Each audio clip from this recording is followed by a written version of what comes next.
Jen Ortman. And I'm Angela Robinson. And we're here from the Ortman Group. And we are talking about buyers today. So, Angela, I know you're out with lots of buyers. What's kind of been your experience from like a buyer's perspective lately? So since it is a competitive market, it's important to educate my buyers on multiple offers and what they can do to better position themselves if a multiple offer situation comes in. I know there's been a lot of them lately, huh? Yes. Yeah. It's a little frustrating, I think, overall for buyers. It can be. Yeah. And I don't know about you, but I did not anticipate this happening at all, right? No, it has been interesting. Right. For sure. Exactly. You would think with the whole environment it wouldn't be like this, but it is. Yes.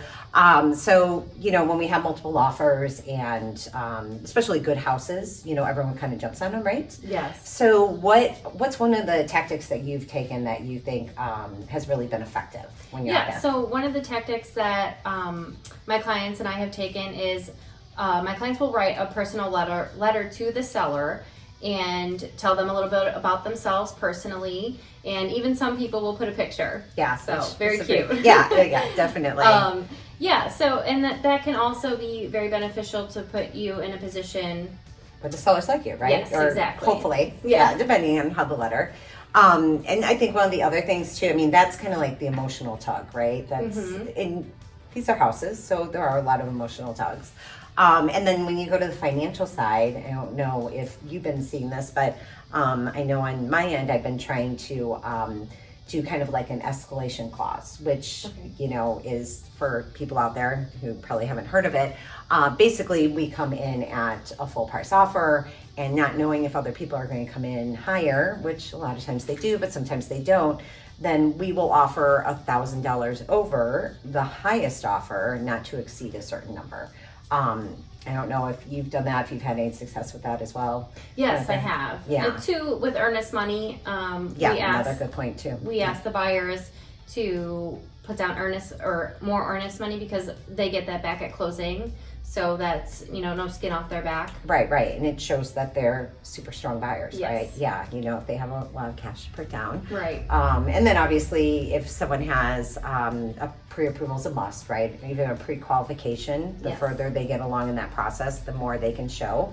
I know you use Ian from our team. Yes, he's great. Yeah, I think that's an important fact too. A lot of people just go online sometimes and do that online approval, and sellers are getting savvier and savvier that they really want to see credentials, so the deals don't fall apart from the buyers.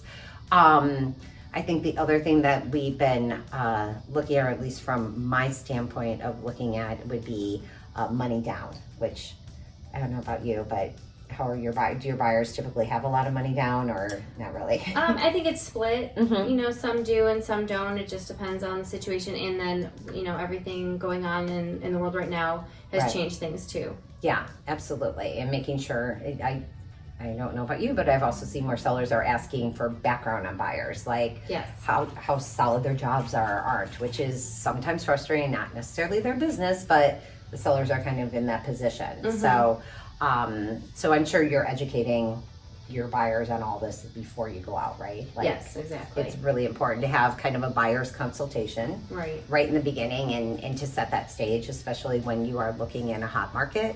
This is just something you need to deal with, right? Yep. I agree. Totally. And we're dealing with it on our end too. So hopefully this content's helpful for you. And if it is, make sure to like, share, and subscribe. Once again, this is Jen Ortman. And Angela Robinson. Coming to you from the Ortman Group. Thanks.